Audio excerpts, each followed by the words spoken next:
بہارے کی ماں کا انتقال بچپن میں ہو گیا تھا اور تائی جان نے کبھی اسے بیٹی سمجھ کے یہ بنیادی باتیں سمجھانے کی زحمت ہی نہیں کی تھی۔ وہ بچی اپنی جسمانی تبدیلیوں سے انجان اسے موت کا پیغام سمجھ کر رات کے اس پہر اکیلی خوفزدہ بیٹھی تھی۔ بہارے، سکندر نے نرمی سے اسے پکارا۔ اسے اپنی جیب سے رومال نکالا اور اس کے آنسو صاف کیے۔ میری بات غور سے سنو، تم مر نہیں رہی، تمہیں کینسر نہیں ہے، آپ جھوٹ بول رہے ہیں، بہارے نے معصومیت سے کہا۔ یہ خون رک نہیں رہا، یہ رکے گا نہیں، یہ نارمل ہے۔ سکندر کے لیے یہ سمجھانا مشکل تھا، لیکن اس وقت اس لڑکی کا خوف ختم کرنا سب سے اہم تھا۔ دیکھو جیسے تم بڑی ہو رہی نا، اللہ میاں تمہاری باڈی کو تبدیل کر رہے ہیں۔ یہ بیماری نہیں ہے، یہ ہر لڑکی کے ساتھ ہوتا ہے، تمہاری دوستوں کے ساتھ، تائی جان کے ساتھ، سب کے ساتھ۔ بہارے نے حیرت سے اسے دیکھا، آنسو ابھی پلکوں پر رکے ہوئے تھے۔ سچ؟ تائی جان کے ساتھ بھی؟ ہاں بالکل۔ سکندر نے اس بات میں سر ہلایا۔ تم بالکل ٹھیک ہو۔ اب مجھے یہ بتاؤ، تم یہاں کب سے بیٹھی ہو؟ شام سے، اس نے آہستہ سے کہا۔ سکندر کا دل کٹ کر رہ گیا۔ شام سے یہ بچی اس خوف میں مبتلا یہاں چھپی بیٹھی تھی اور گھر میں کسی کو پرواہ تک نہیں تھی۔ سردی کی وجہ سے وہ کانپ رہی تھی۔ اٹھو، سکندر کھڑا ہو گیا اور اس کی طرف ہاتھ بڑھایا۔ بہارے ہچکچائی، لیکن میرے کپڑے؟ کچھ نہیں ہوتا کپڑوں کو، میں تمہیں نئے کپڑے دیتا ہوں، میرے ساتھ آؤ۔ کہاں؟ میرے کمرے میں، سکندر نے فیصلہ کن لہجے میں کہا۔ اسے اس حالت میں یہاں چھوڑ کر نہیں جا سکتا تھا، اور اس وقت تائی جان کو جگانے کا مطلب تھا کہ وہ بہارے کی معصومیت کا تماشا بنا دیتی یا اسے ڈانٹ دیتی۔ سکندر اسے سہارا دے کر اوپر اپنے کمرے میں لے آیا۔ کمرے میں ہیٹر چل رہا تھا، جس سے ماحول میں خوشگوار حدت تھی۔ سکندر نے الماری سے اپنی ایک صاف ٹی شرٹ اور ٹراؤزر نکالا۔ بہارے، واش روم جاؤ، وہاں کیبنٹ میں کچھ سامان رکھا اور یہ کپڑے بدل لو، گرم پانی سے منہ دھو لو، تم ٹھیک ہو جاؤ گی۔ بہارے، جو سکندر پر اندھا اعتماد کرتی تھی، چپ چاپ چیزیں لے کر واش روم چلی۔ سکندر کمرے میں ٹہلنے لگا۔ اسے اس نظام پر غصہ آ رہا تھا جہاں جہالت کو معصومیت کا نام دے کر لڑکیوں کو ان کے حال پر چھوڑ دیا جاتا ہے۔ تھوڑی دیر بعد بہارے باہر نکلی۔ سکندر کے ڈھیلے ڈھالے کپڑوں میں وہ مزید چھوٹی لگ رہی تھی۔ اس کے چہرے سے موت کا خوف ختم ہو چکا تھا، لیکن شرمندگی اور تھکن باقی تھی۔ سکندر بھائی، وہ گندے کپڑے چھوڑ دو، وہی میں صبح دیکھ لوں گا، سکندر نے نرمی سے کہا اور اپنے بیڈ کی طرف اشارہ کیا۔ تم یہاں سو جاؤ اور آپ؟ میں صوفے پر سو جاؤں گا، چپ چاپ لیٹ جاؤ اور اب ایک لفظ نہیں بولنا۔ سکندر نے کمبل اس کے اوپر ڈال دیا۔ بہارے اتنی تھکی ہوئی تھی کہ سر تکیے پر رکھ اس کی آنکھیں بند ہو گئی۔ سکندر نے لائٹ آف کی اور صوفے پر دراز ہو گیا۔ اسے نیند نہیں آ رہی تھی اور وہ بس بہارے کی قسمت اور اس گھر کے رویوں کے بارے میں سوچتا رہا۔ صبح سورج کی کرنیں کھڑکی کے پردوں سے چھن کر اندر داخل ہوئی۔ سکندر کی آنکھ کھلی تو اس نے دیکھا کہ بہارے ابھی تک گہری نیند میں ہے۔ اس نے گھڑی دیکھی، 8 بج رہے تھے، گھر جاگ چکا ہوگا۔ اس نے سوچا کہ اس سے پہلے کہ کوئی دیکھے بہارے کو جگا کر اس کے کمرے میں بھیج دے، مگر اس سے پہلے کہ وہ بہارے کو آواز دیتا دروازے پر دستک ہوئی۔ سکندر نے ہڑبڑا کر دروازہ کھولا۔ سامنے نشاط بیگم ہاتھ میں چائے کا کپ اور تسبیح لیے کھڑی تھی۔ ان کے چہرے پر ہمیشہ کی طرح ایک سخت تاثر تھا، جو سکندر کو دیکھتے ہی سوالیہ نشان میں بدل گیا۔ سکندر، تم رات کب آئے؟ بتایا بھی نہیں۔ نشاط بیگم کی بات ادھوری رہ گئی جب ان کی نظر سکندر کے کندھے کے اوپر سے کمرے کے اندر پڑی۔ سامنے بیڈ پر بہارے سو رہی تھی، کمبل تھوڑا سرکا ہوا تھا اور وہ سکندر کی شرٹ پہنے بے خبر سوئی تھی۔ ان کے ہاتھ سے چائے کا کپ چھوٹ کر قالین پر گرا۔ گرم چائے کے چھینٹے اور کپ کے ٹوٹنے کی آواز نے بہارے کو بھی جگا دیا۔ وہ ہڑبڑا کر اٹھی اور سامنے تائی جان کو دیکھ کر سہم گئی۔ یہ کیا ہے؟ تائی جان کی آواز لرزتی ہوئی مگر غصے سے بھرپور تھی۔ ان کی نظریں بہارے کے حلیے، سکندر کے بکھرے ہوئے بالوں اور بند کمرے کا طواف کر رہی تھی۔ سکندر نے صورتحال کی نزاکت کو بھانپ لیا۔ تائی جان، میری بات سنیں، آپ غلط سمجھ رہی ہیں۔ غلط سمجھ رہی ہوں؟ ان کی آواز اونچی ہوگی، اتنی اونچی کہ نیچے لاؤنج تک سنائی دے۔ میری آنکھیں دھوکہ نہیں کھا سکتی سکندر، یہ لڑکی تمہارے کمرے میں تمہارے کپڑے پہنے استغفر اللہ! بہارے ڈر کے مارے بیٹھ کے کونے میں دبک گئی۔ تائی جان اس کی طبیعت خراب تھی، یہ ڈری ہوئی تھی۔ سکندر نے وضاحت کی کوشش کی لیکن ان کا پارا چڑھ چکا تھا۔ طبیعت خراب تھی تو میرے پاس آتی، ملازمہ کے پاس جاتی، جوان کزن کے بند کمرے میں رات گزارنے آگئی۔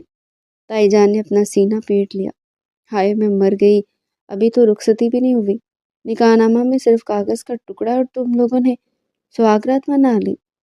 ان کے شور سے گھر کے دیگر ملازمین اور سکندر کے والد جاوید مرزا بھی اپنے کمروں سے نکل آئے۔ تائی جان نے سب کو اکٹھا ہوتے دیکھ کر ڈرامائی انداز میں بہارے کی طرف انگلی اٹھائی۔ دیکھ لو اس بے حیا کو، کل تک مجھے لگتا تھا کہ یہ گونگی ہے، معصوم ہے، لیکن اندر سے یہ اتنی تیز نکلے کہ مجھے کیا پتا تھا۔ رخصتی سے پہلے سہاگرات منا لی۔ بہارے کے کانوں میں یہ الفاظ پگھلے ہوئے سیسے کی طرح اترے۔ وہ الفاظ کا مطلب تو شاید پوری طرح نہ سمجھ سکی ہو، لیکن ان کے لہجے کی غلاظت اور الزام کی سنگینی نے اسے توڑ کر رکھ دیا۔ وہ بے اختیار رونے لگی۔ سکندر کا ضبط ٹوٹ گیا۔ بس کرے تائی جان، وہ دہاڑا۔ ایک لفظ مزید اس بچی کے بارے میں کہا تو مجھ سے برا کوئی نہیں ہوگا۔ دیکھو تو صحیح، چوری اور اوپر سے سینہ سوری۔ نشاط بیگم نے طنزیہ ہنسی۔ سارا گھر گواہ ہے، میں نے اسے تمہارے بستر سے اٹھتے دیکھا ہے۔ اب کون سا پردہ رہ گیا ہے؟ اس خاندان کی عزت کو تو تم دونوں نے خاک میں ملا دیا۔ سکندر نے مڑ کر بہارے کو دیکھا جو خوف اور شرمندگی سے لرز رہی تھی۔ اسے پتا تھا کہ سچائی کیا ہے، لیکن وہ یہ بھی جانتا تھا کہ تائی جان کی زبان سے نکلا ہوا یہ زہر پورے خاندان میں پھیل جائے گا۔ وہ رات کو اسے بچانے لایا تھا، لیکن صبح ہوتے ہی وہ ایک ایسے طوفان کی زد میں آ گئی تھی جس سے بچنا شاید کینسر سے بچنے سے بھی زیادہ مشکل تھا۔ بہارے اٹھو اور اپنے کمرے میں جاؤ، سکندر نے مضبوط لہجے میں کہا۔ نہیں جائے گی یہ، تائی جان راستے میں حائل ہوگی، اب یہ بات یہیں طے ہوگی، تم نے جو کیا نا اس کا حساب دینا پڑے گا۔ سکندر نے اپنی مٹھیاں بھینچ لی۔ ایک طرف ایک خوفزدہ معصوم لڑکی تھی جسے اپنی جسمانی تبدیلیوں کا علم تک نہ تھا، اور دوسری طرف ایک ایسا معاشرہ اور سوچ جو بنا تحقیق کیے صرف ظاہری حالات دیکھ کر کردار کے پرخچے اڑانے کو تیار تھی۔ اور یہی وہ لمحہ تھا جب سکندر کو احساس ہوا کہ اب بہارے کی حفاظت کے لیے اسے ڈھال بننا پڑے گا۔ حساب میں دوں گا، سکندر نے تائی جان کی آنکھوں میں آنکھیں ڈال کر کہا، لیکن ابھی اگر کسی نے بہارے کا راستہ روکا تو وہ میری لاش سے گزر کر جائے گا۔ اس نے آگے بڑھ کر بہارے کا ہاتھ تھاما اور اسے ہجوم کے بیچ میں سے نکال کر لے جانے لگا، جبکہ پیچھے تائی جان کی آوازیں اور الزامات حویلی کی دیواروں سے ٹکرا کر گونج رہے تھے، جو ایک نئی جنگ کا پیش خیمہ تھے۔ حویلی میں دوپہر کا سورج پوری آب و تاب سے چمک رہا تھا، لیکن حویلی کے مقیموں کے لیے روشنی بھی بے معنی تھی۔ صبح جو طوفان نشاط بیگم نے اٹھایا تھا اس کے گرد ابھی تک بیٹھی نہیں تھی۔ ہر طرف ایک پراسرار خاموشی تھی۔ سکندر اپنے کمرے کی کھڑکی سے باہر لون میں دیکھ رہا تھا جہاں مالی پودوں کو پانی دے رہا تھا، لیکن سکندر کا ذہن ماضی کی ان دھندلی گلیوں میں بھٹک رہا تھا جہاں سے بہارے کے ساتھ اس کے رشتے کی بنیاد پڑی تھی۔ 3 سال پہلے یہ برسات کی ایک طوفانی رات تھی۔ آسمان مسلسل گرج رہا تھا اور بجلی کی کڑک حویلی کی کھڑکیوں کو لرزا رہی تھی۔ ان کی گھنٹی نے رات کے سناٹے کو چیرا تو سب کے دل دھک سے رہ گئے۔ خبر ہی منحوس تھی۔ بہارے کے والدین سکندر کے چچا زبیر اور چچی اسلام آباد سے واپسی پر کار حادثے کا شکار ہو گئے تھے۔ گاڑی کھائی میں جا گری تھی اور موقع پر ہی دونوں خالق حقیقی سے جا ملے تھے۔ حویلی میں صفِ ماتم بچھ گئی، لیکن اصل مسئلہ تدفین کے بعد شروع ہوا۔ 13 سالہ بہارے جو ماں باپ کی اکلوتی لاڈلی تھی، اب اس بھری دنیا میں بالکل تنہا رہ گئی تھی۔ حویلی کے بڑے دیوان خانے میں خاندان کے بزرگ جمع تھے۔ سب سے اونچی مسند پر حسنین مرزا بیٹھے تھے اور ان کے برابر میں نشاط بیگم، جن کا چہرہ ہمیشہ کی طرح سپاٹ اور آنکھوں میں ایک عجیب سی سختی تھی۔ سکندر کے والد جاوید مرزا سر جھکائے بیٹھے تھے۔ لڑکی جوان ہے اور اکیلی بھی، ایک بزرگ نے حقہ گڑگڑاتے ہوئے کہا۔ زبیر تو چلا گیا، اب اس کی بیٹی کی ذمہ داری کس کی ہے؟ ذمہ داری تو خاندان کی ہے، حسنین مرزا نے بھاری آواز میں کہا، لیکن زمانہ خراب ہے، جوان لڑکی کا یوں حویلی میں بغیر کسی نام کے رہنا مناسب نہیں، کل کو لوگ باتیں بنائیں گے۔ نشاط بیگم نے پہلی بار لب کھولے، ان کی آواز میں ہمدردی کم اور بیزاری زیادہ تھی۔ میں تو پہلے ہی کہتی تھی زبیر کو کہ اپنی جائیداد کا بندوبست کر لے، اب یہ لڑکی ہمارے سر پر آ پڑی ہے، میری اپنی کوئی اولاد نہیں، میں کیوں کسی کا بوجھ اٹھاؤں؟ اور پھر جوان جہاں لڑکے گھر میں پھرتے ہیں، کل کو کوئی اونچ نیچ ہو گئی تو ہماری ہی پگڑی اچھلے گی۔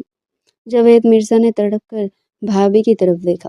بھابھی، وہ معصوم بچی ہے، ابھی تو اپنے ماں باپ کا سوگ منا رہی ہے، اب یہ کیسی باتیں کر رہی ہیں؟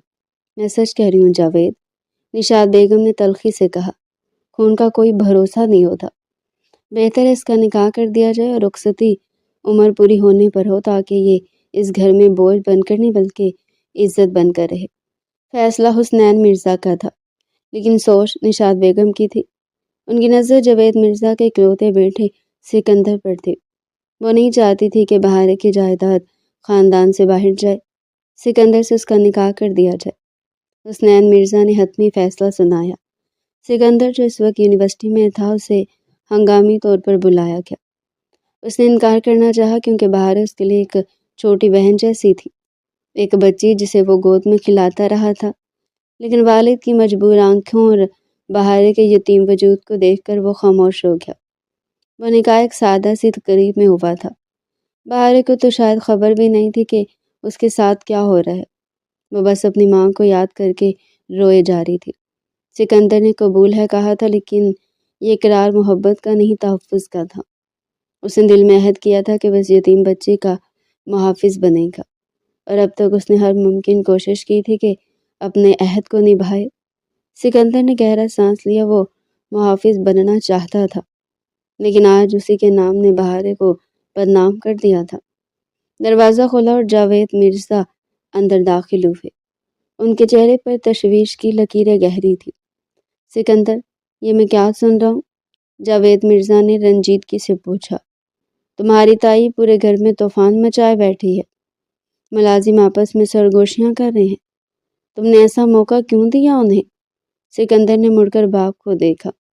بابا، آپ اچھی طرح جانتے بہارے کیسی ہے، وہ بچی ہے، اسے اپنی ذات کا ہوش نہیں ہے، رات اسے…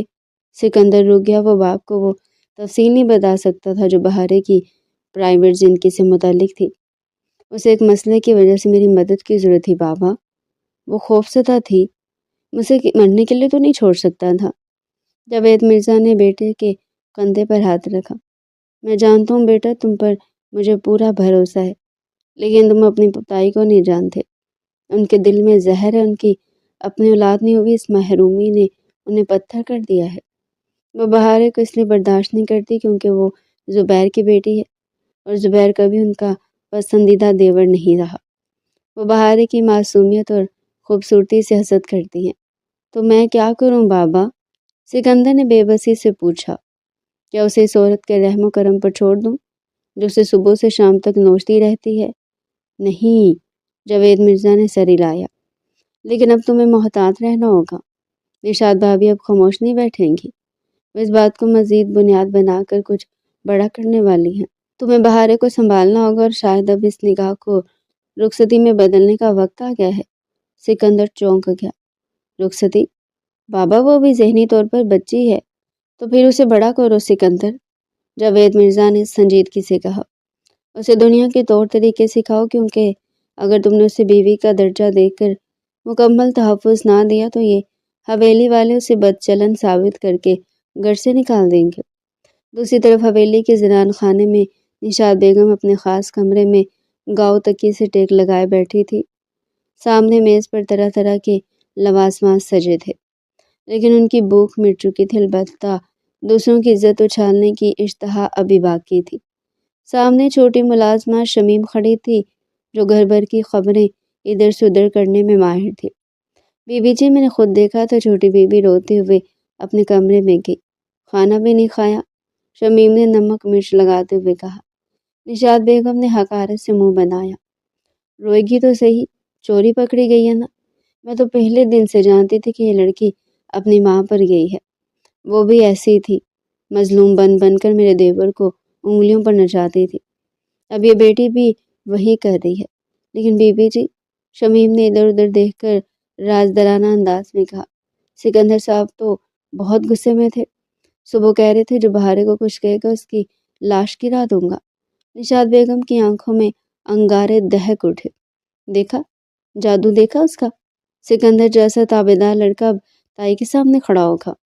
یہ سب اس لڑکی کی پٹی پڑھائی ہوئی ہے۔ انہوں نے اپنی تسبیح میز پر پٹکی۔ لیکن میں بھی نشاط بیگم ہوں، حسنین مرزا کی بیوی، اس حویلی کی بڑی۔ میں اس بے حیا کو اس گھر کی بہو بن کر راج نہیں کرنے دوں گی۔ میں نے سوچا تھا کہ یتیم بے نوکرانیوں کی طرح پڑی رہے گی، ثواب ملے گا، لیکن یہ تو مالکن بننے کے خواب دیکھ رہی ہے۔ آپ کیا کریں گی بی بی جی؟ شمیم نے تجسس سے پوچھا۔ نشاط بیگم کے ہونٹوں پر ایک زہریلی مسکراہٹ ابھری۔ ابھی تو میں نے صرف چنگاری سلگائی ہے شمیم، اب دیکھنا میں آگ کیسے لگاتی ہوں۔ شام کو خاندان کے باقی لوگ آ رہے ہیں، میں سب کے سامنے اس بات کو رکھوں گی، یا تو سکندر کو اپنی غلطی ماننی پڑے گی یا پھر اس لڑکی کو کردار کی گواہی دینی پڑے گی۔ اور یاد رکھنا، عورت کا کردار کانچ کی طرح ہوتا ہے، ایک بار دراڑ پڑ جائے تو جڑتا نہیں۔ سکندر جو اپنے کمرے سے نکل کر بہارے کے کمرے کی طرف جا رہا تھا، اسے راستے میں ملازموں کی گھورتی ہوئی نظروں کا سامنا کرنا پڑا۔ اسے محسوس ہوا کہ حویلی کی فضا میں ایک عجیب سی گھٹن ہے۔ اس نے بہارے کے کمرے کے دروازے پر دستک دی، کوئی جواب نہیں آیا۔ اس نے آہستہ سے دروازہ کھولا۔ کمرے میں اندھیرا تھا، کھڑکیوں کے پردے گرے ہوئے تھے۔ بہارے بیٹھ کے کونے میں گھٹنوں میں سر دیے بیٹھی تھی۔ صبح والے کپڑے ابھی تک تبدیل نہیں کیے تھے۔ بہارے، سکندر نے نرمی سے پکارا۔ بہارے نے چونک کر سر اٹھایا۔ اس کی آنکھیں سوجی ہوئی تھی اور چہرہ زرد پڑ چکا تھا۔ سکندر کو دیکھتے اس کی آنکھوں میں پھر سے آنسو تیرنے لگے۔ سکندر بھائی، وہ روحان سی آواز میں بولی، تائی جان کہہ رہی تھی کہ میں گندی لڑکی ہوں۔ میں نے کیا کیا ہے؟ سکندر کا دل مٹھی میں آ گیا۔ وہ آگے بڑھا اور اس کے پاس کرسی کھینچ کر بیٹھ گیا۔ تم نے کچھ نہیں کیا بہارے، تائی جان کی عادت ہے، وہ ایسے ہی بولتی ہیں، تم ان کی باتوں پر دھیان مت دو۔ لیکن سب مجھے عجیب نظروں سے دیکھ رہے ہیں، بہارے نے سسکتے ہوئے کہا۔ مجھے ڈر لگ رہا ہے کہ مجھے کینسر کے ساتھ ساتھ کوئی اور بیماری بھی لگ گئی ہے۔ سکندر نے بے اختیار اپنا ہاتھ اس کے سر پر رکھا۔ اس کی معصومیت اسے رلا دینے والی تھی۔ نہیں گڑیا، تمہیں کوئی بیماری نہیں ہے۔ سنو، تمہیں مجھ پر یقین ہے نا؟ بہارے نے اس بات میں سر ہلایا۔ سب سے زیادہ۔ تو پھر میری بات یاد رکھو، میں تمہارے ساتھ ہوں۔ جب تک میں زندہ ہوں نا، تمہیں کوئی نقصان نہیں پہنچا سکتا۔ لیکن اب تمہیں تھوڑا بہادر بننا پڑے گا۔ تائی جان اور باقی لوگ شاید کچھ کڑوی باتیں کریں، تمہیں رونا نہیں ہے۔ اگر تم رو گی تو وہ سمجھیں گے کہ تم کمزور ہو یا تم نے واقعی کوئی غلطی کی ہے۔ میں کوشش کروں گی، بہارے نے آنسو پونچھتے ہوئے کہا۔ شاباش، اب اٹھو، منہ ہاتھ دھو اور کپڑے بدلو۔ ملازمہ کھانا لائے گی تو تم پیٹ بھر کر کھانا کھاؤ گی۔ سکندر نے حکم صادر کیا۔ جب وہ کمرے سے باہر نکلا تو اس کا چہرہ سخت تھا۔ اسے اندازہ ہو گیا تھا کہ صرف دلاسے کافی نہیں ہوں گے۔ نشاط بیگم کی دشمنی صرف زبانی کلامی نہیں تھی، وہ ایک گہری نفسیاتی جنگ تھی۔ وہ جانتی تھی کہ سکندر کی کمزوری بہارے ہے اور بہارے کی کمزوری اس کی ناسمجھی۔ سکندر نے جیب سے فون نکالا اور اپنے ایک وکیل دوست کو میسج کیا۔ مجھے نکاح نامے کے قانونی پہلوؤں پر بات کرنی ہے، اور یہ بھی پتہ کرو کہ اگر خاندان والے کسی لڑکی پر بہتان لگائیں تو قانونی چارہ جوئی کیسے کی جا سکتی ہے۔ وہ جانتا تھا کہ یہ قدم حویلی میں بغاوت کے مترادف ہوگا، لیکن جنگ کا بغل بج چکا تھا اور پہلا وار تائی جان نے کیا تھا، لیکن آخری وار سکندر کرنے کا ارادہ رکھتا تھا۔ وہ بھی سیڑھیاں اتر ہی رہا تھا کہ نیچے لاؤنج سے تائی جان کی اونچی آواز سنائی دی۔ ارے آگے بھائی صاحب، ذرا پوچھے اپنے لاڈلے بھتیجے سے کہ آج کل راتوں کو کون سے گل کھلا رہے۔ سکندر کے قدم رکے۔ نیچے لاؤنج میں اس کے والد کے علاوہ اس کے پھوپھا اور تایا بھی موجود تھے۔ تائی جان نے اپنی عدالت سجا لی تھی۔ سکندر نے گہری سانس لی، اپنی آستین کے کف درست کی اور سر اٹھا کر نیچے اترنے لگا۔ اب بھاگنے کا وقت نہیں تھا، اب سامنا کرنے کا وقت تھا۔ لاؤنج میں دیوان خانے کے بھاری مخملی صوفوں پر خاندان کے بزرگ بڑا جوان تھے۔ مرکزی صوفے پر حسنین مرزا اپنی چڑی ہاتھ میں تھامے پیشانی پر گہری شکنیں ڈالے بیٹھے تھے۔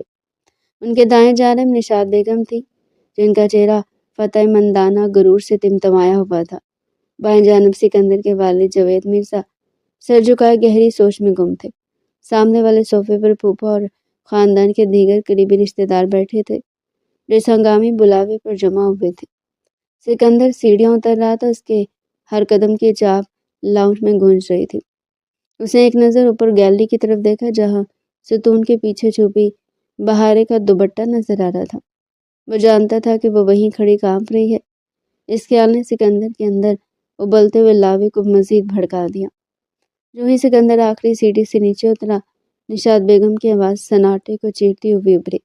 آ گیا میرا پارسا بھتیجا، ہم تو سمجھ رہے تھے کہ شرم سے کمرے میں ہی بند رہے گا، مگر یہاں تو آنکھوں میں حیا نام کی چیز ہی باقی نہیں رہی۔ سکندر نے کوئی جواب نہیں دیا۔ وہ سیدھا چلتا ہوا کمرے کے وسط میں آیا اور اپنے والد اور تایا کے سامنے ادب سے کھڑا ہو گیا۔ حسنین مرزا نے گلا کھنکارا۔ سکندر، تم جانتے ہو ہم سب یہاں کیوں جمع ہیں؟ جی تایا ابا۔ سکندر کی آواز سپاٹ مگر مضبوط تھی۔ تائی جان نے یقیناً میرا اور بہارے کا تماشا لگانے کے لیے یہ محفل سجائی ہے۔ زبان سنبھال کر بات کرو سکندر، نشاط بیگم چیخی۔ تماشا میں نے نہیں، تم نے اور اس زبیر کی بیٹی نے لگایا ہے۔ پوری حویلی میں باتیں ہو رہی ہیں کہ رات کے پچھلے پہر وہ تمہارے کمرے میں تھی۔ کیا تم اس بات سے انکار کر سکتے ہو؟ سکندر نے گہری سانس لی اور پہلی بار اپنی تائی کی آنکھوں میں آنکھیں ڈال۔ میں انکار نہیں کر رہا، وہ میرے کمرے میں تھی۔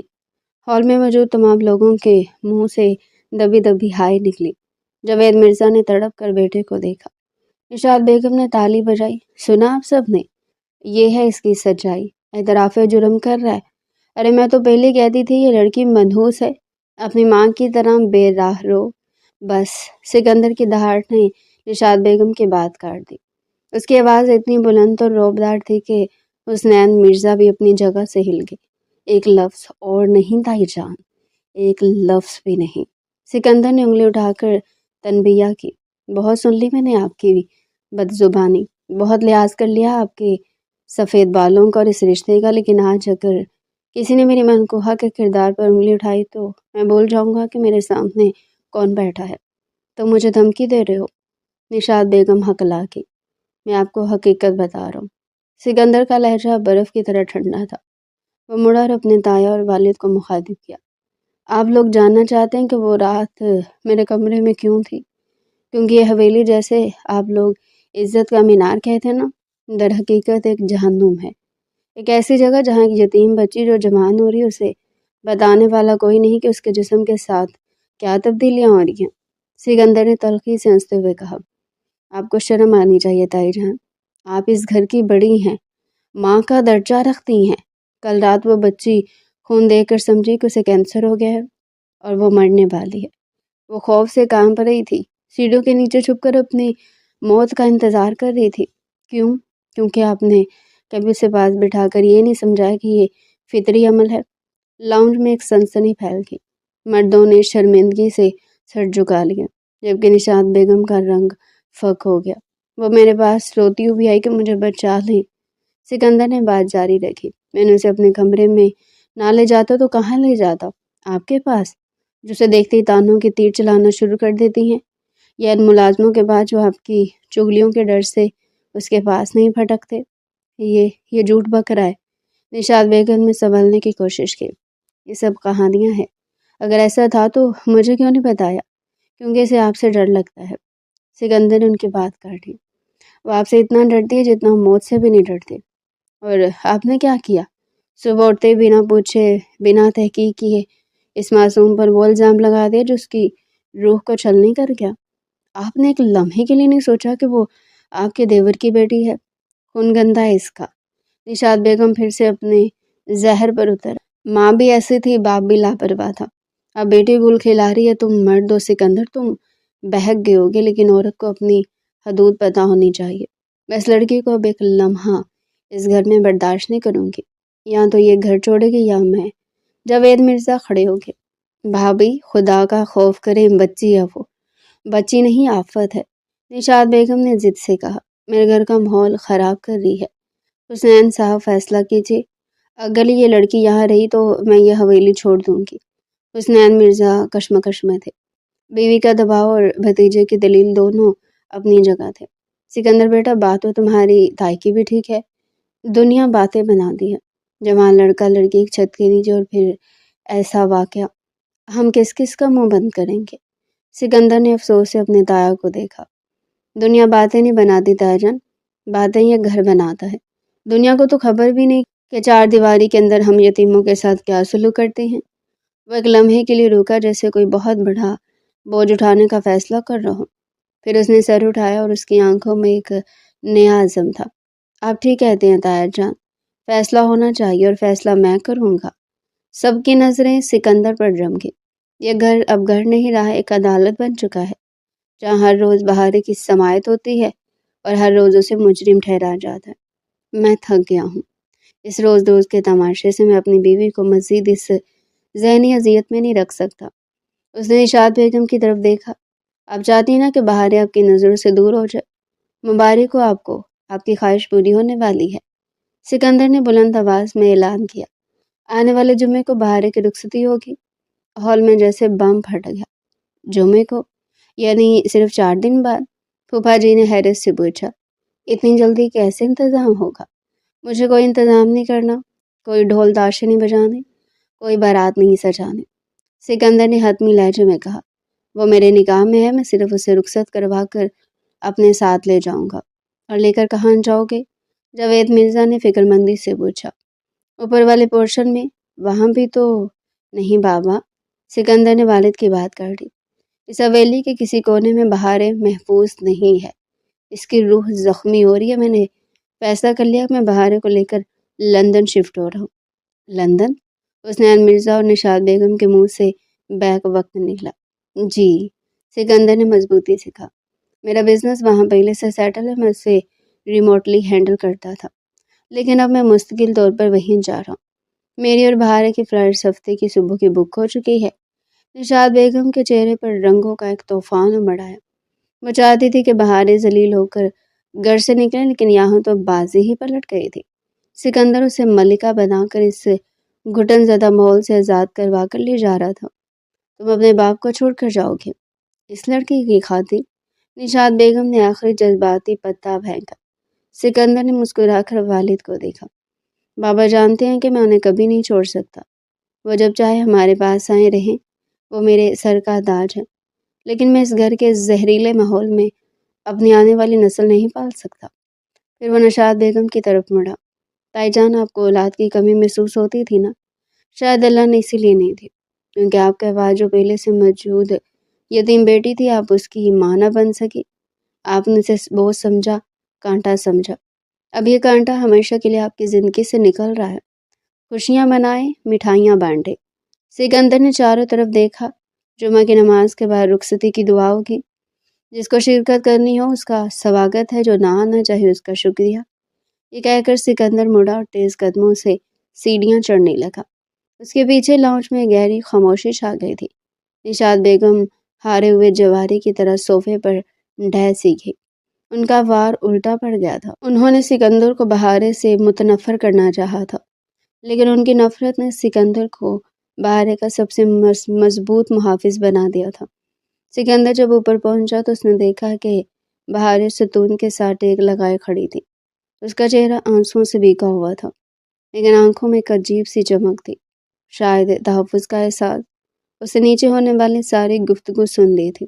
سکندر اس کے قریب رکا۔ سن لیا تم نے؟ بہارے نے سر ہلایا۔ ہم جا رہے ہیں؟ ہاں، بہت دور، جہاں کوئی تائی جان نہیں ہوں گے، کوئی تانے نہیں ہوں گے، کوئی عدالت نہیں لگے گی۔ سکندر نے نرمی سے کہا۔ صرف تم اور میں اور سکون۔ لیکن سکندر بھائی، بہارے ہچکچائی، میں تو کچھ بھی نہیں جانتی۔ مجھے تو یہ بھی نہیں پتا کہ بیوی کیسے بنتے ہیں، گھر کیسے سنبھالتے ہیں۔ میں تو ڈرپوک ہوں، اور میرے ساتھ کیسے رہیں گے؟ سکندر نے مسکرا کر اس کے سر پر ہاتھ رکھا۔ تمہیں کچھ بننے کی ضرورت نہیں ہے بہارے، بس تم ایسے ہی رہنا، باقی سب ہم مل کر سیکھ لیں گے۔ میں تمہیں لندن لے جا کر سب سے پہلے ایک اچھے کالج میں داخلہ دلواؤں گا۔ تم پڑھو گی، دنیا دیکھو گی، اپنے اندر اعتماد پیدا کرو گی۔ میں تمہیں ایک ڈری ہوئی بچی سے ایک مضبوط عورت بنتے دیکھنا چاہتا ہوں۔ اور اگر میں نہ بن سکی تو؟ اس نے معصومیت سے پوچھا۔ تو پھر میں ہمیشہ تمہارے آگے ڈال بن کر کھڑا رہوں گا، جیسے آج کھڑا تھا۔ سکندر کی آواز میں وعدہ تھا۔ بہارے نے پہلی بار سکندر کی آنکھوں میں وہ جذبہ دیکھا جو ہمدردی سے کچھ بڑھ کر تھا۔ اسے اتنا سمجھ آ گیا تھا کہ شخص کا ہاتھ تھام کر وہ دنیا کے کسی بھی طوفان سے ٹکرا سکتی ہے۔ سکندر نے گھڑی دیکھی۔ جاؤ اپنا سامان پیک کرنا شروع کرو، صرف ضروری چیزیں لینا، وہ کپڑے مت رکھنا جو تمہیں اس گھر کی یاد دلائیں۔ ہم سب کچھ نیا خریدیں گے، نئی زندگی، نئی شروعات۔ بہارے اپنے کمرے کی طرف بھاگی، اس کے قدموں میں ایک نئی جان تھی۔ سکندر وہیں ریلنگ کے ساتھ کھڑا نیچے دیکھتا رہا۔ نیچے لاؤنج میں اب چہموگیاں شروع ہو چکی تھیں۔ اسے معلوم تھا باتیں مزید بنیں گی، خاندان والے اسے زن مرید کہیں گے، باغی کہیں گے، لیکن اسے پرواہ نہیں تھے۔ اس نے موبائل نکالا اور ٹریول ایجنٹ کو کنفرمیشن کا میسیج بھیجا۔ ٹکٹس کنفرم کر دے، ہم جا رہے ہیں۔ اس نے ایک نظر حویلی کی اونچی دیواروں کو دیکھا جو صدیوں سے بہت سے راز اور ظلم اپنے سینے میں دفن کیے کھڑی تھی۔ آج سکندر نے اس دیوار میں ایک شگاف ڈال دیا تھا۔ اس نے روایت اور فرسودگی کے بت کو توڑ کر ایک نئی راہ منتخب کی تھی۔ اگلے 4 دن حویلی میں عجیب افراتفری کے عالم میں گزرے۔ نشاط بیگم نے احتجاجاً اپنے کمرے سے نکلنا بند کر دیا تھا۔ جاوید مرزا اداس تھے مگر بیٹے کے فیصلے پر راضی تھے۔ وہ جانتے تھے کہ سکندر کا فیصلہ درست ہے۔ جمعے کا سورج طلوع ہوا تو حویلی میں وہ گہما گہمی نہیں تھی جو عموماً شادیوں والے گھروں میں ہوتی ہے، لیکن سکندر کے کمرے میں روشنی تھی۔ اس نے سفید شلوار قمیض کے اوپر سیاہ واسکٹ پہن رکھی تھی اور وہ تیار کھڑا تھا۔ بہارے کو اس کی خالہ زاد بہنوں نے تیار کیا تھا۔ سرخ جوڑے میں ملبوس وہ کسی گڑیا کی طرح لگ رہی تھی۔ اس کی آنکھوں میں اب خوف نہیں بلکہ مستقبل کے انجانے سپنوں کی جھلک تھی۔ نکاح تو پہلے ہو چکا تھا، بس رسمی رخصتی تھی۔ سکندر نے بہارے کا ہاتھ تھاما اور اسے لے کر سیڑھیاں اترنے لگا۔ نیچے جاوید مرزا قرآن پاک کی سایہ کیے کھڑے تھے۔ جب وہ گاڑی میں بیٹھنے لگے تو سکندر نے پلٹ کر اوپر والی کھڑکی کی طرف دیکھا۔ وہاں پردے کے پیچھے نشاط بیگم کھڑی تھی۔ سکندر نے سر ہلایا جیسے الوداع کہہ رہا ہو، اور ساتھ ہی یہ پیغام بھی دے رہا ہو کہ محبت جیت گئی، نفرت ہار گئی۔ گاڑی حویلی کے بڑے گیٹ سے باہر نکلی تو بہارے نے پیچھے مڑ کر نہیں دیکھا۔ اس کی نظریں سامنے سڑک پر تھی جو سیدھی ایئرپورٹ اور پھر ایک نئی دنیا کی طرف جا رہی تھی۔ سکندر نے اس کا ہاتھ دبا دیا۔ تیار ہو؟ بہارے نے مسکرا کر سکندر کو دیکھا۔ جی میرے سکندر۔ اور اس چھوٹے سے لفظی تغیر نے سکندر کو بتا دیا کہ اس کا فیصلہ رائے کا نہیں کیا تھا۔ سفر شروع ہو چکا تھا۔ لندن کا موسم ہر غیر معمولی طور پر خوشگوار تھا۔ سرمئی بادلوں کے درمیان سے نکلتی ہوئی ہلکی دھوپ یونیورسٹی ہال کی اونچی عمارت کو سنہرا کر رہی تھی۔ ٹھنڈی ہوا کے جھونکے چل رہے تھے، لیکن آج یہ ہوا سکندر کو پرسکون لگ رہی تھی۔ ہال کے اندر ہزاروں کا مجمع تھا۔ طلباء کے سیاہ گاؤن، ہوا میں اچھلتی ٹوپیاں اور والدین کی چمکتی ہوئی آنکھیں ایک ایسا منظر پیش کر رہی تھی جو کامیابی اور فخر سے عبارت تھا۔ سکندر مرزا وی آئی پی انکلوزر میں بیٹھا تھا۔ ان 6 سالوں نے اس کے چہرے پر سنجیدگی اور وقار میں مزید اضافہ کر دیا تھا۔ اس کی کان پٹیوں پر چاندی کے چند تار نمودار ہو چکے تھے جو اس کی وجاہت کو مزید بڑھا رہے تھے۔ وہ اپنی نشست پر بے چینی سے پہلو بدل رہا تھا۔ بزنس کی بڑی سے بڑی ڈیل کرتے وقت بھی اس کا دل اتنا نہیں دھڑکتا تھا جتنا آج دھڑک رہا تھا۔ اس کی نظریں اسٹیج پر جمی تھی جہاں یونیورسٹی کے ڈین مائک پر نام پکارے تھے۔ سکندر کا ذہن ایک لمحے کے لیے ماضی کی فلم چلانے لگا۔ اسے وہ رات یاد آئی، سیڑھیوں کے نیچے اندھیرا، سسکیاں اور ایک کانپتی ہوئی لڑکی جو خون دے کر سمجھ رہی تھی کہ وہ مرنے والی ہے۔ وہ بہارے جسے دنیا کا شعور نہ تھا، جسے خاندان نے کم عقل اور بوجھ کا لیبل لگا دیا تھا۔ آج اسے لندن کے ابتدائی دن یاد آئے، بہارے کا اجنبی دیس میں گھبرانا، انگریزی بولتے ہوئے ہکلانا اور پھر آہستہ آہستہ اس کا کتابوں سے رشتہ جوڑنا۔ سکندر نے اسے انگلی پکڑ کر چلنا سکھایا تھا، بالکل ویسے ہی جیسے کسی ننھے پودے کی آبیاری کی جاتی ہے۔ اس نے راتوں کو جا کر اسے پڑھایا، اس کے آنسو پونچھے جب وہ تھک جاتی اور اسے یقین دلایا کہ وہ سب کر سکتی ہے۔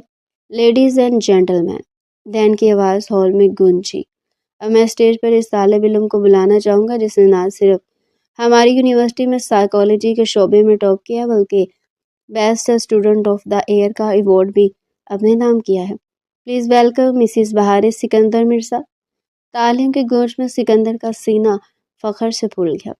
اسٹیج کے دائیں جانب سے وہ نمودار ہوئی، سیاہ گاؤن میں ملبوس، سر پر کانیفیکیشن کیپ اور چہرے پر وہ متانت اور اعتماد جو 6 سال پہلے تک کسی کے وہم و گمان میں بھی نہ تھا۔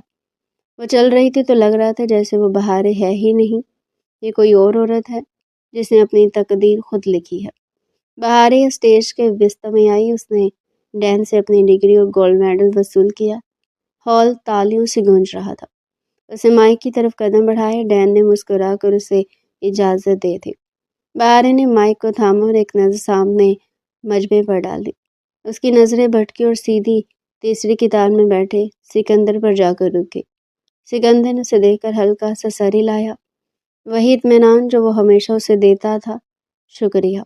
بہار کی آواز صاف اور کھنکتی ہوئی تھی، جس میں اب ہکلاہٹ کا شائبہ تک نہ تھا۔ آج میرے ہاتھ میں یہ ڈگری اور لوگ مجھے ذہین کہہ رہے ہیں، لیکن میں آپ سب کو ایک چھوٹی سی کہانی سنانا چاہتی ہوں۔ ہال میں خاموشی چھا گئی۔ 6 سال پہلے میں ایک ایسی لڑکی تھی جو اپنے سائے سے بھی ڈرتی تھی۔ مجھے بتایا گیا تھا کہ میں کام عقل ہوں، میں بوجھ ہوں اور میری جگہ صرف گھر کے کسی تاریک کونے میں ہے۔ میں زندگی کی بنیادی حقیقتوں سے اتنی انجان تھی کہ ایک معمولی سی جسمانی تبدیلی کو موت کا پیغام سمجھ بیٹھی تھی۔ سکندر کی آنکھوں میں نمی تیرنے لگی۔ میں واقعی مر رہی تھی، جسمانی طور پر نہیں بلکہ روحانی طور پر۔ میرا اعتماد قتل کیا جا چکا تھا۔ لیکن پھر بہار کی آواز بھر آ گئی۔ پھر ایک شخص میری زندگی میں آیا، اس نے مجھے اندھیرے سے نکالا۔ جب سب نے مجھ پر نااہل ہونے کی مہر لگائی، اس شخص نے مجھ پر شرط لگائی۔ بہار نے اپنا میڈل اوپر اٹھایا اور اس کا رخ سکندر کی طرف کیا۔ یہ میڈل میرا نہیں ہے، یہ اس شخص کا ہے جس نے مجھے صرف بیوی کا درجہ نہیں دیا بلکہ مجھے انسان ہونے کا احساس دلایا، جسے مجھے پڑھنا سکھایا، گرنا سکھایا اور پھر گر کر سنبھلنا سکھایا۔ اس کی آنکھوں سے ایک آنسو ٹپک کر مائی پر گرا۔ سکندر، لوگ کہتے ہیں کہ ہر کام مرد کے پیچھے ایک عورت کا ہوتا ہے، لیکن میں کہتی ہوں کہ ایک ٹوٹی ہوئی عورت کو جوڑ کر مکمل تصویر بنانے کے پیچھے ایک مرد مومن کا ہاتھ ہوتا ہے۔ آپ میرے محافظ تھے، لیکن آج آپ میری پہچان ہے۔ میں آج جو کچھ بھی ہوں صرف آپ کی وجہ سے ہوں۔ یہ ڈگری آپ کے نام۔ پورے ہال میں لوگ احتراماً کھڑے ہو گئے۔ سکندر بھی کھڑا تھا، اس کی آنکھوں سے آنسو بہہ رہے تھے جنہیں چھپانے کی اس نے کوئی کوشش نہیں کی۔ تالیوں کا شور اور کان پڑی آواز سنائی نہیں دے رہا تھا، لیکن دونوں کے درمیان ایک خاموش مکالمہ چل رہا تھا۔ تقریب کے بعد باہر لون میں طلباء اپنے والدین کے ساتھ تصویریں بنا رہے تھے۔ بہار مجمع سے نکل کر سیدھی سکندر کی طرف آئے۔ سکندر نے اپنی باہیں پھیلا دی۔ بہار اس کے سینے سے لگی۔ یہ گلے ملنا رسمی نہیں تھا، اس میں 6 سالوں کی ریاضت، محبت اور شکر گزاری شامل تھی۔ مبارک مسز سائیکالوجسٹ۔ سکندر نے اس کے کان میں سرگوشی کی، اس کی آواز بھاری تھی۔ بہار نے سر اٹھایا اور اس کی آنکھوں میں دیکھا۔ خوش ہیں آپ؟ خوش؟ سکندر نے اس کے گال کو چھوا۔ بہار میں الفاظ میں بیان نہیں کر سکتا، آج مجھے لگ رہا ہے کہ میں نے زندگی کا سب سے بڑا سودا جیت لیا ہے۔ تائی جان کہتی تھی کہ میں نے اپنی زندگی برباد کر لی، کاش وہ آج تمہیں دیکھ سکتی۔ بہار کے چہرے پر ایک سایہ پھر مسکراہٹ میں بدل گیا۔ انہیں چھوڑے سکندر، وہ ماضی تھی، ہم حال ہیں۔ سکندر نے اس کے ہاتھ سے ڈگری لی اور اسے غور سے دیکھا۔ پتہ ہے بہار، اس کاغذ کے ٹکڑے سے زیادہ قیمتی چیز کیا ہے؟ کیا؟ تمہاری آنکھیں، سکندر نے نرمی سے کہا۔ وہ خوف جو اس رات سیڑھیوں کے نیچے سے میں نے تمہاری آنکھوں میں دیکھا تھا، وہ آج کہیں نظر نہیں آ رہا۔ آج ان آنکھوں میں صرف جیت ہے۔ بہار نے شرارت سے مسکراتے ہوئے کہا۔ ویسے سکندر، آپ کو سچ بتاؤں، مجھے اب بھی ڈر لگتا ہے۔ کس بات سے؟ سکندر چونک گیا۔ اس بات سے کہ کہیں یہ سب خواب نہ ہو، کہیں میں آنکھ کھول لوں اور خود کو دوبارہ اسی پرانی حویلی میں پاؤں۔ وہ جذباتی ہوگی۔ سکندر نے اس کو دونوں ہاتھ اپنے ہاتھوں میں لے لیا اور انہیں اپنے لبوں سے لگایا۔ یہ خواب نہیں ہے بہار، اور اگر یہ خواب ہے بھی تو میں تمہیں کبھی جاگنے نہیں دوں گا۔ ہم نے وہ پرانی حویلی، وہ پرانی سوچ بہت پیچھے چھوڑ دی ہے۔ اب ہمارا گھر یہی ہے، ایک دوسرے کے دل میں۔ ہوا کا ایک تیز جھونکا آیا اور بہار کے کھلے بال اس کے چہرے پر بکھر گئے۔ سکندر نے محبت سے اس کے بالوں کی لٹ کو کان کے پیچھے اڑسا۔ ویسے ایک بات تو بتاؤ، سکندر نے شوق لہجے میں پوچھا۔ اب جب کہ تم ایک ماہر نفسیات بن گئی اور انسانی دماغ کو پڑھ سکتی ہو تو بتاؤ، میرے دماغ میں ابھی کیا چل رہا ہے؟ بہارے نے آنکھیں سکیڑ کر اسے دیکھا، بالکل کسی پروفیشنل ڈاکٹر کی طرح، اور پھر ہنس دی۔ آپ سوچ رہے اتنا خرچہ کروا دیا اس لڑکی نے، اب اسے گھر کے کام کیسے کروائے جائیں؟ سکندر نے کہکا لگایا۔ وہ دونوں وہاں کھڑے ہنس رہے تھے، بے پرواہ کہ دنیا انہیں دیکھ رہی ہے۔ غلط۔